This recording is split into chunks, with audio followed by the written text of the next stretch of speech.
Hello everybody and welcome to this week's My Handmade Wardrobe Patterns Live. I'm Sarah from Crafty Sew&So and My Handmade Wardrobe Patterns, and I am looking forward to sharing a bit more about my dress for the Crafty Sewing Camp with you today, and showing you a bit more about how I'm going to making it with you basically, in a bit of a sew along, and showing you how to do some shirring. Now, shirring is something that I have done before a few times, and I did it most recently on my my viscose jersey version of my what are they called? Homebody joggers that I made, and I sheared the cuff to make them really nice and tight at the cuff, rather than using an added on cuff, and that was really nice. But I'm going to be doing a little bit more kind of traditional shirring today. So I'm going to be shirring woven fabric, which is more traditionally how you would do it, just to bring it in, and it means that you don't have to have like a zip or a different fastening. You can just have it as a nice casual pull-on elasticated style. So I've also included shirring in a couple of my projects for Love Sewing magazine recently, and yeah, I've really enjoyed it. It's kind of one of my favourite techniques, so I'm looking forward to sharing that with you today. So if you missed last week's live, I started talking through my plans for my dress for the Wild West themed party at Crafty Sewing Camp this year.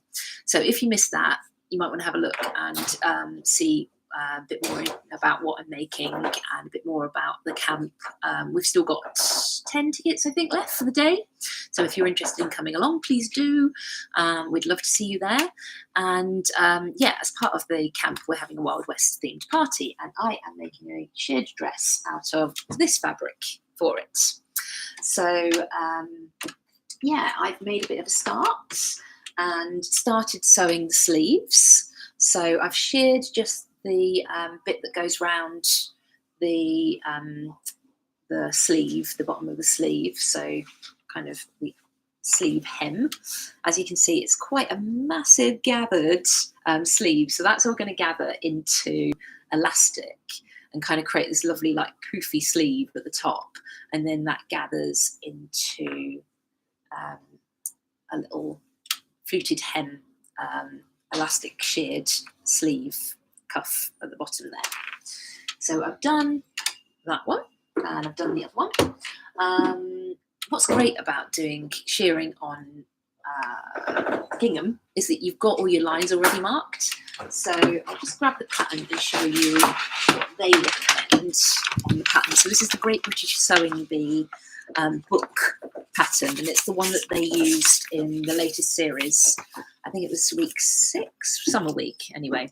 And they made the shirred sundress, and they suggest that you spread your shirring out like this, which is about 1.5 centimetres.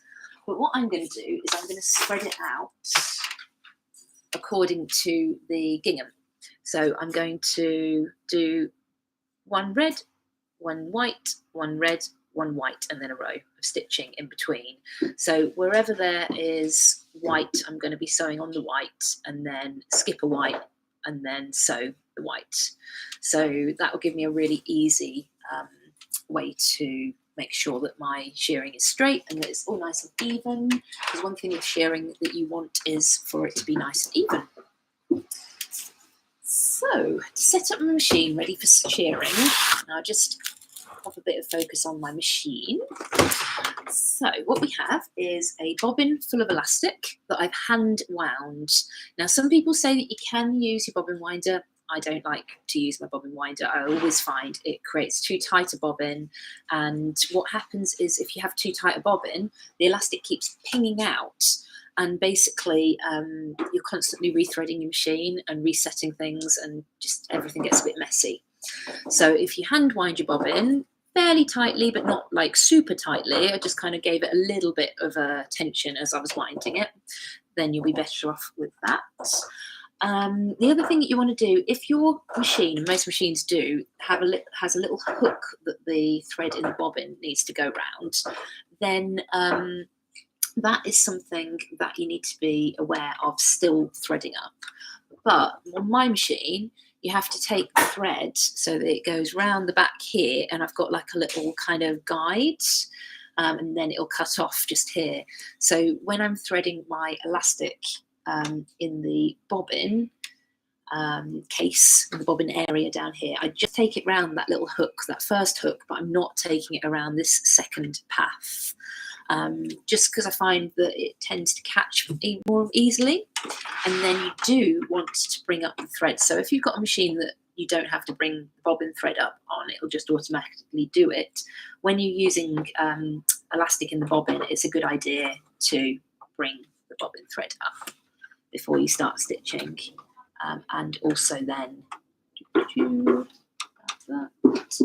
also then to pull a little bit out very gently, because you don't want it to come out of that hook that we were talking about and go spinning around. Everything needs to be done fairly gently at this stage before we start to sew.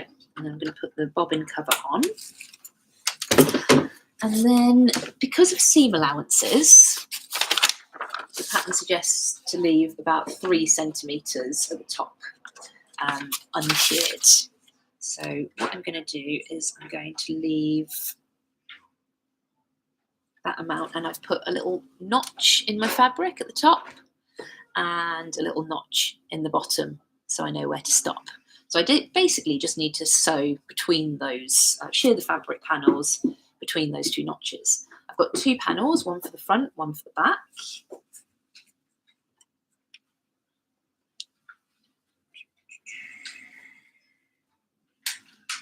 I think I have.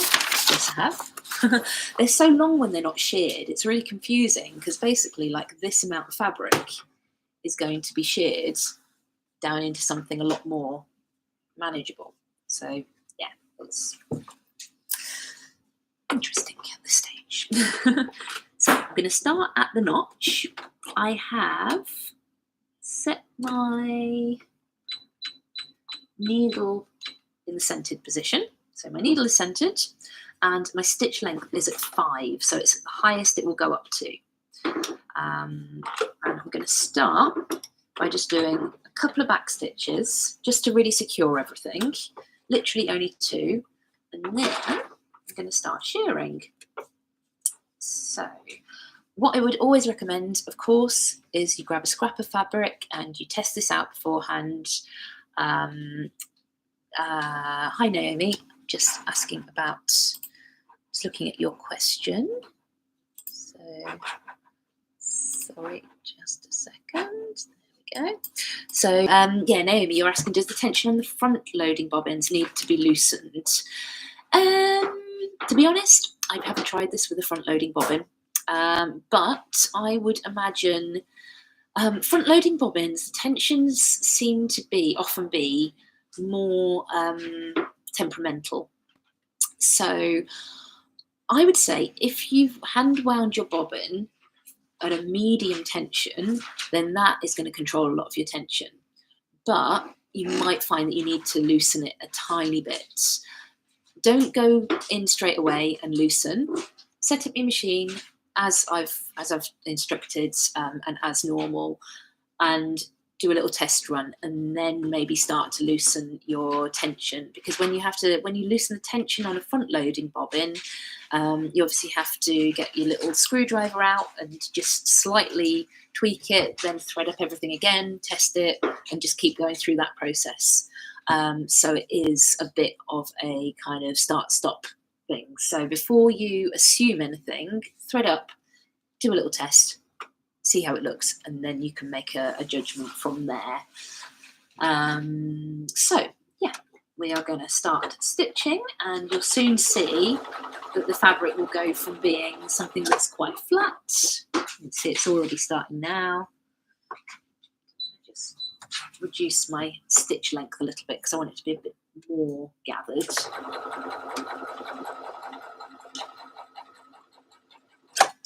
look at this.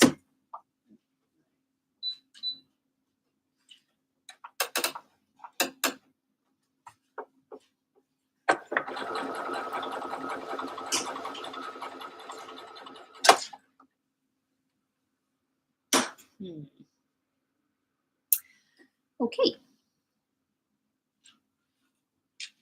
So I have a bit of an issue with my fabric in that it hasn't been cut totally straight. So what's going to happen as I get up to the top, I'm going to end up with less seam allowance at the end. I think just looking at it, that's going to be okay. I'm just going to need to trim afterwards. So that's just something to be aware of. When you are using a check fabric or a stripe, you need to make sure that it's completely cut completely straight. So that's something to keep an eye out for.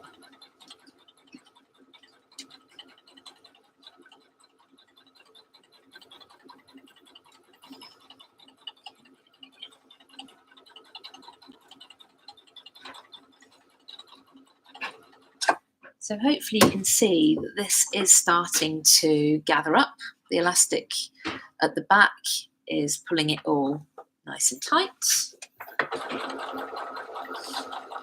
And as we add each row of elastic, it's going to get tighter and tighter. So when we get to the end, often people come off, they'll cut off the threads, and then they'll start again. But what I find tends to happen if you do that is that the ends of the elastic can ping back and you start to get a bit of the shirring coming undone. So instead of doing that, I just turn the fabric round, stitch along how far I want to go. It's a little too far, so I want to have my stitching 1, 2 there, and then turn the fabric round and start stitching again.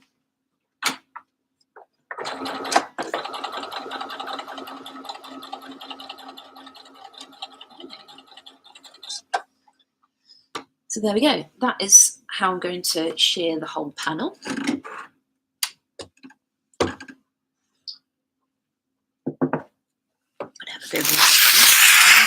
Just going to turn my machine around so I can chat to you whilst I'm stitching.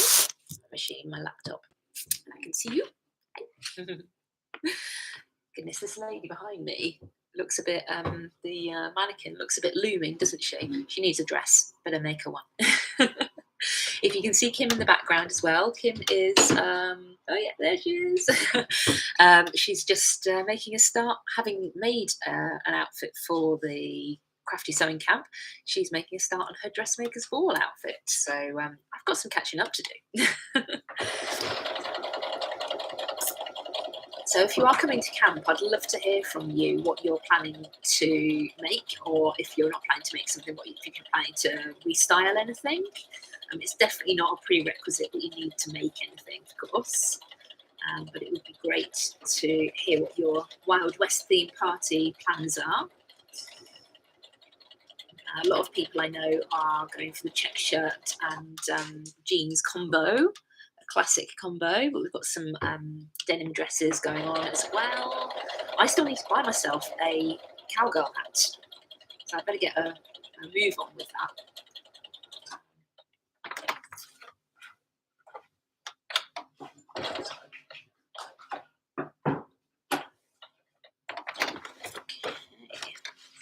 Nice. So I've just got to the end. That's my second row, and it's already really starting to kind of pull up and get quite tight, the stitching, the elastic, which is awesome.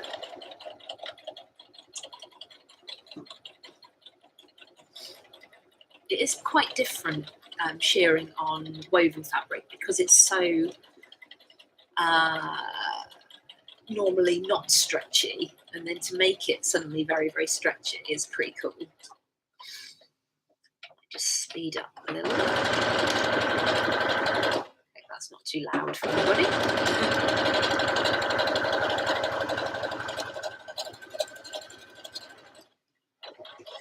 Now, of course, because I've got my stitch length increased and I've also got my speed turned up now, it is kind of whizzing through. So you just need to really keep an eye that you are keeping your stitching even, because especially with gingham, I've got quite an obvious kind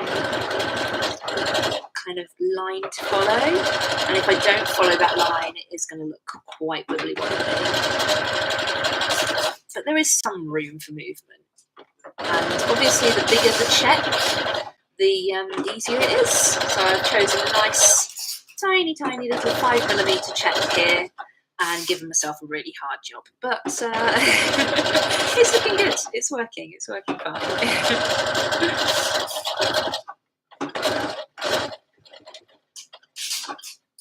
So yeah, Kim is going to be taking the line dancing section of the evening entertainment, and she's going to be teaching us some of her fantastic line dancing moves. And then John, who's her husband, is going to be pulling together the most awesome Wild West country and western style DJ set for us as well. It is fantastic. So we're going to have a playlist full of music for the whole evening, which is awesome.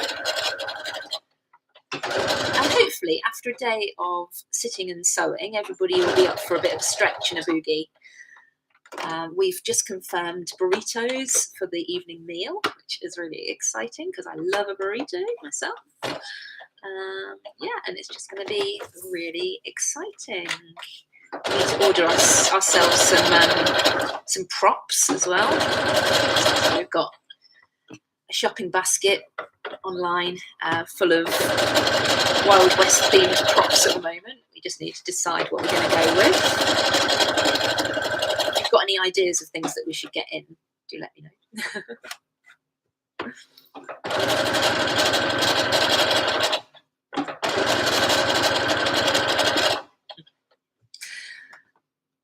Naomi, I would say with the shirring, yeah, do just keep trying. Try different fabrics. The lighter weight the more lightweight the fabric, the better, really. Thick fabrics really don't shear very well.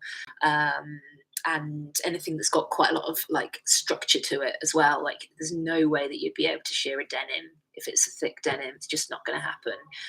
If you're going to do that, you need to use some elastic in the back and do like a zigzag stitch and just use that to pull it in.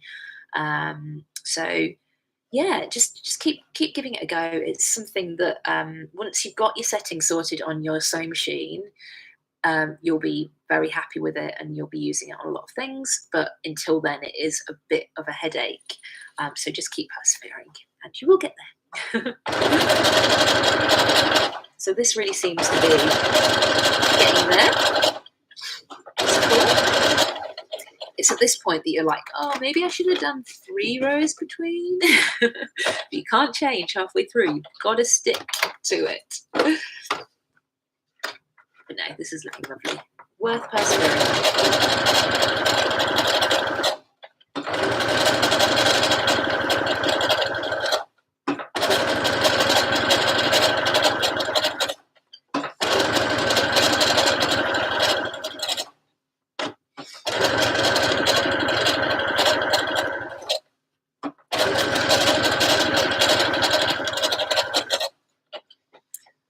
Sorry, I tend to pull the sewing face when I'm shearing. Sticking my tongue out.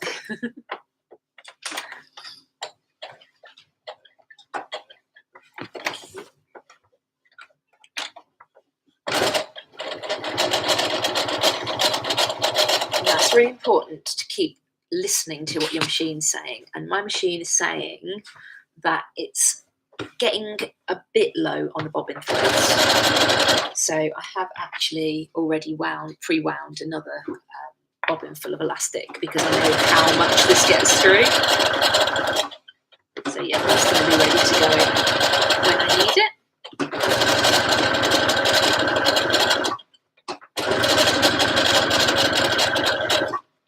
Because you're not winding the bobbin that tight, you can't get that much onto the bobbin. So do be prepared to get through for a panel like this, you know, from 2 panels for the front and the back. Be prepared to probably get through about 3, maybe 4 bobbins worth of elastic, and that's probably about 2 reels worth of elastic, depending on where you're buying them from, how much is on the reel, etc. So if you are buying your shirring elastic for a project like this, just don't scrimp, get yourself a few. You'll find that you're using them for lots of things.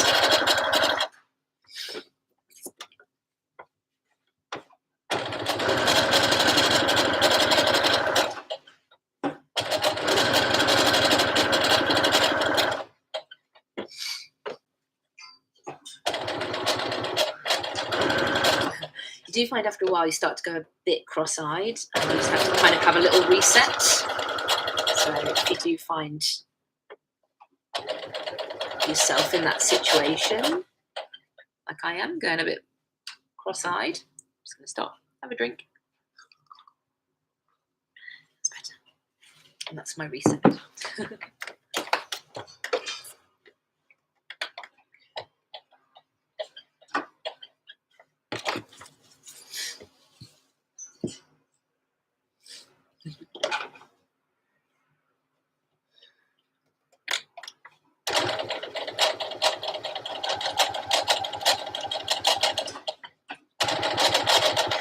Also, I don't know about you guys, but like, I can tell that I love sewing. I can tell I love what I'm doing because I just can't stop smiling when I'm sewing. So I'm sorry if I look a bit weird and manic, but it's just a joy, isn't it? It's just really good fun. I was making buttonholes last night, and I had like 9 of them. And you do have that like joy and then the relief when it actually works. And then you look at it and you trim it down and then the joy again. And it's just, yeah, definitely something that you need to experience to understand, I definitely think.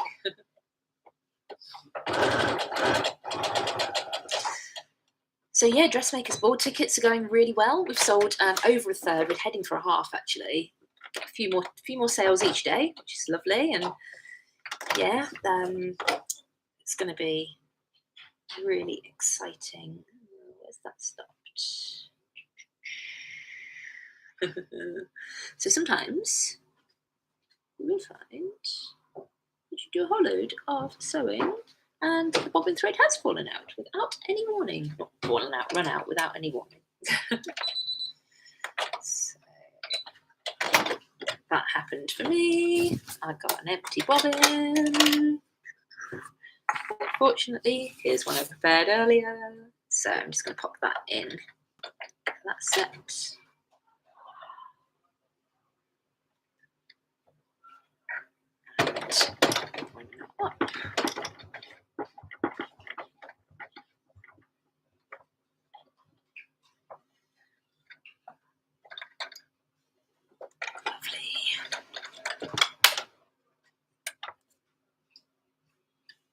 Try not to put the threads in my coffee.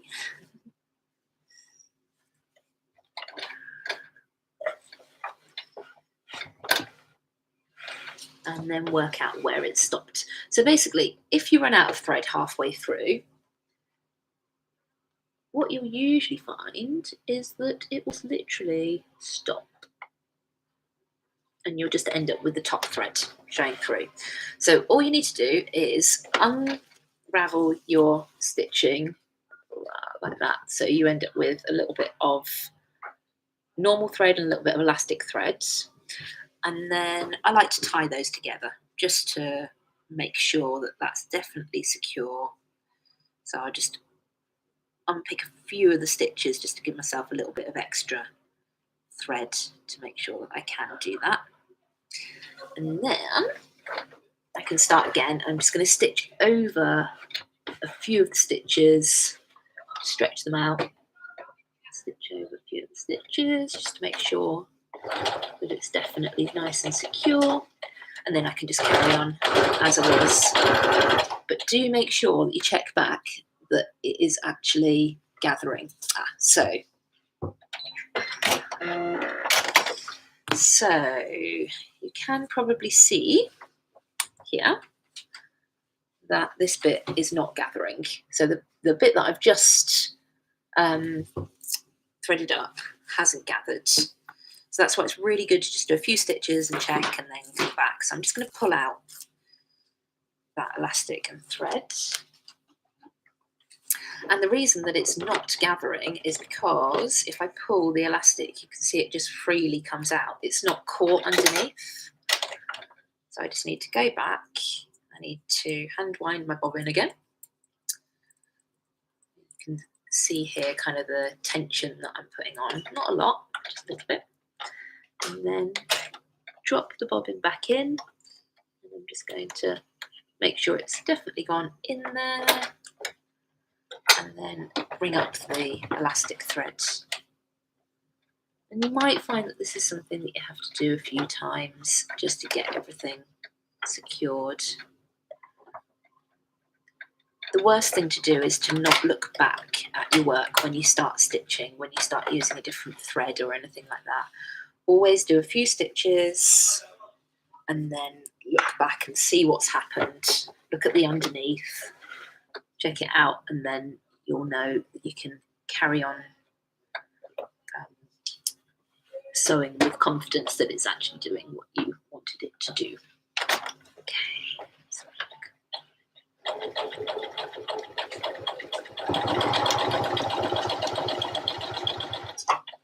okay, is that doing what I want it to do? Yes, that is now shirring. Hooray!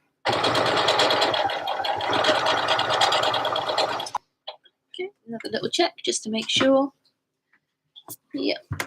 And yeah, the underneath is looking fine as well. So now I can carry on. It can be tempting when you're sewing to just kind of go and just get it done, But then you just end up spending so much time on picking. So it's really something that you need to time over. I keep checking the back and the front. Just keep checking. And keep an ear out for what your machine's doing. Your machine, like, I think people must think I'm a bit mad when I say my machine talks to me and the machines in the workshops talk to me. But if somebody's in one of our workshops and something's going wrong with the stitching, I can tell just by the sound. And it's just, it's not like I'm some kind of amazing sewing machine whisperer. I just have spent so much time around machines that I can just tell when it's not sounding right. So yeah, it's something to keep an eye out for. You will find also so you can probably hear it, the bobbin does rattle and squeak quite a bit when you're shearing, and that's something that you just have to kind of get used to and learn when the squeak is the right kind of squeak and when the squeak is not the right kind of squeak. But again, it just comes with practice.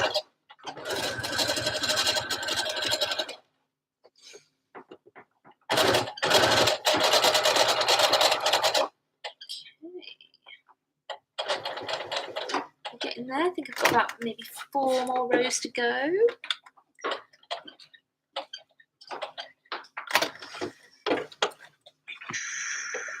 Really starting to roll at the edges now as well, so you just need to be careful that those edges aren't getting caught or anything. Everything's still as flat where it needs to be as it can be.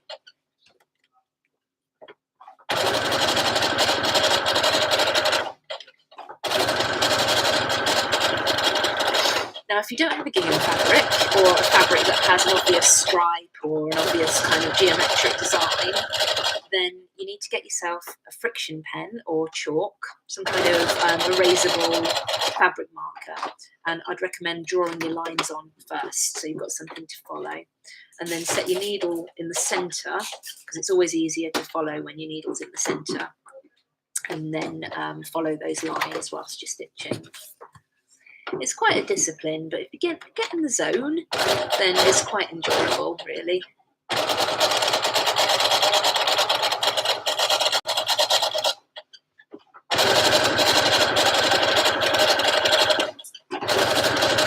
Meditative, really.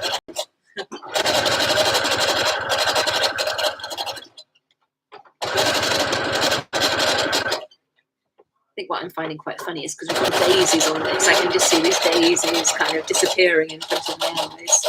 It's quite fun.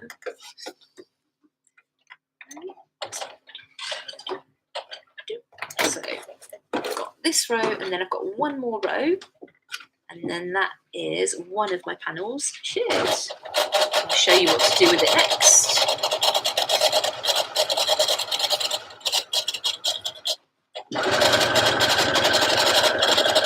So on the sewing bee, they had 4.5 hours, I think it is, to do this challenge.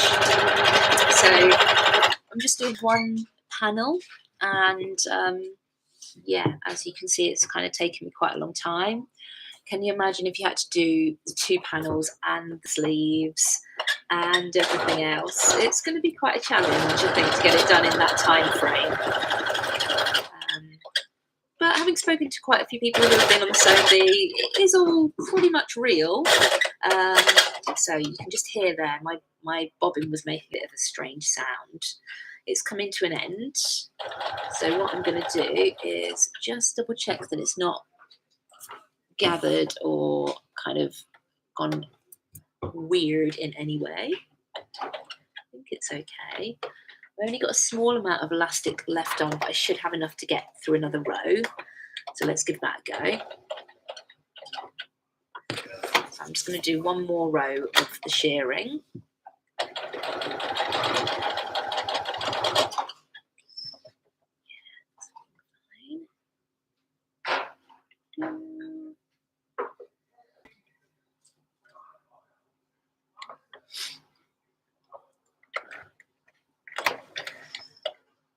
What I've actually done in the confusion there is I have gone too many rows down. So I'm just going to pull that elastic out, and then I'll just do that one last row on its own.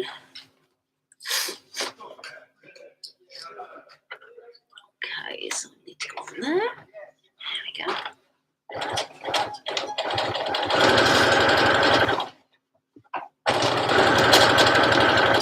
Now, because it made a squeaky sound and didn't sound wonderful, I'm just going to check that it's actually elasticating. Yeah, that seems fine.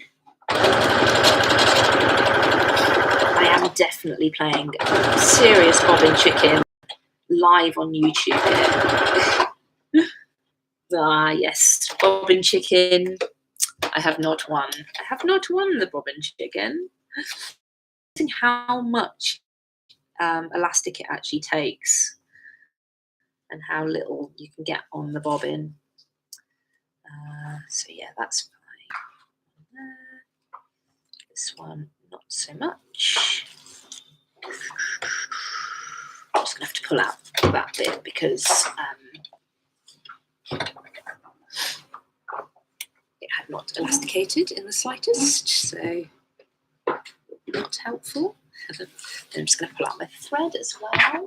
It might feel like you're wasting quite a bit of elastic, like having to pull things out, but literally, like, that was how much elastic I've had to pull out. So yeah, it's not that much really.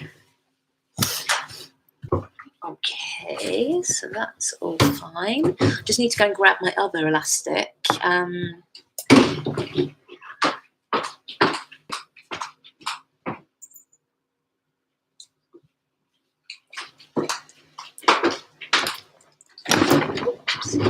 Now what I have here is some green elastic. It's exactly the same. It's just green. And it's going to be on the inside of the dress now. I've had this for absolutely ages, thinking, you know, what can I do with it? I want to use it on a special project. I just haven't used it. So I am going to use it for this. And the inside of my dress will just have some white shirring and some green shirring.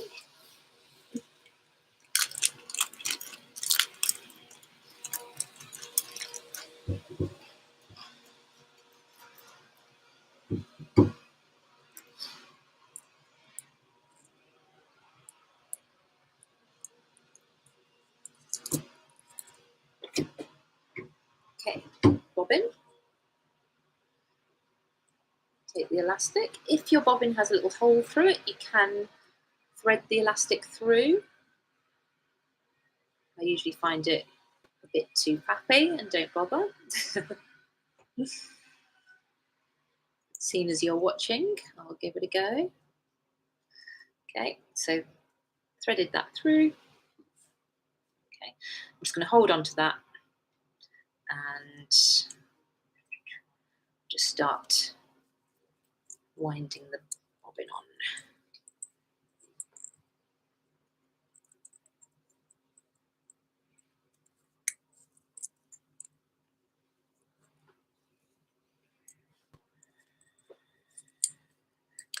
Okay.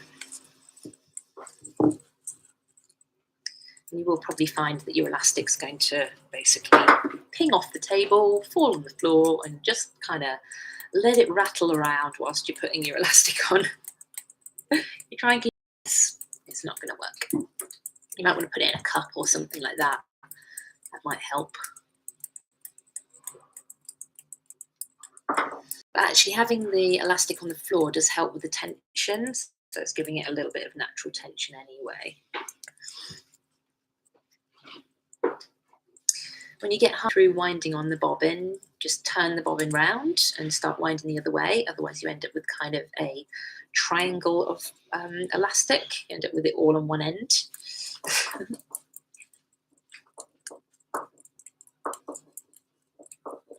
It's good for the old bingo wings.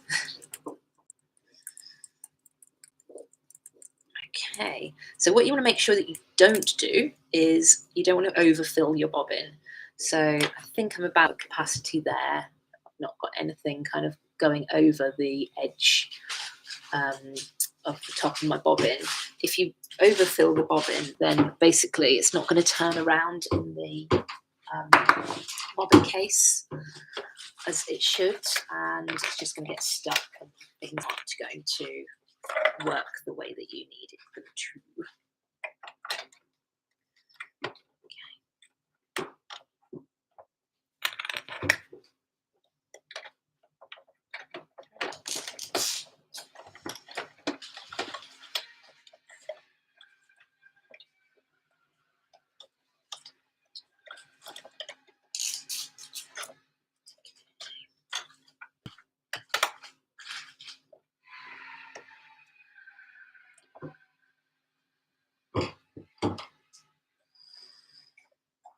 Then let's do my last row of shirring.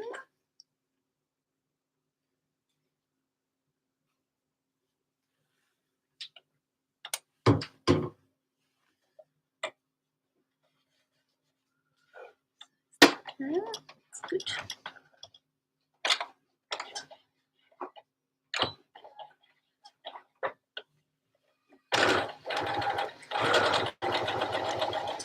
Again, because it's new, because I've reset it, I'm just going to check and see what that's doing. That seems to be going really nicely. Another check. Yeah, that's all fine.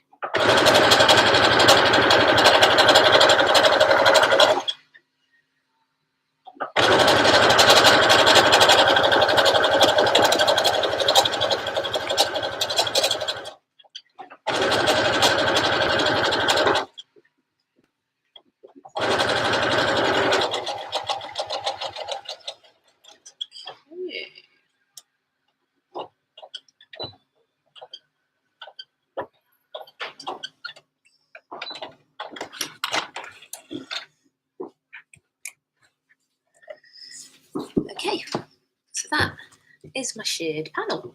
That's going to go around me like that and hold my dress in place. It's also going to have some elastic at the bottom and some elastic at the top if I want it to. The other thing that you can do is that you can just overlock the top edge and leave that raw. You can do a rolled hem, or you can just leave it not raw, not turned under. So I don't know, I quite like the look of it not turned under, so I might leave it like that. Quite like the frilly effect. I'll decide later.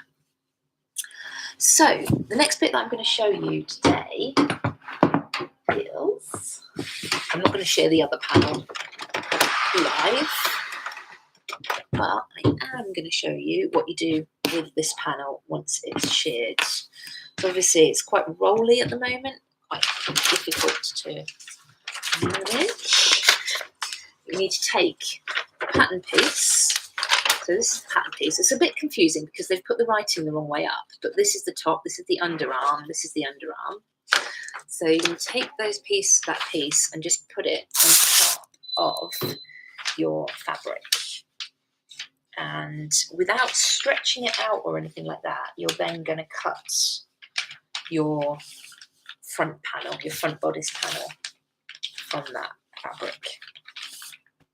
So what I'd recommend to do with this is to actually either pin it or to use some fabric weights, just to really hold it in place, and then a rotary cutter, or you can cut it with scissors.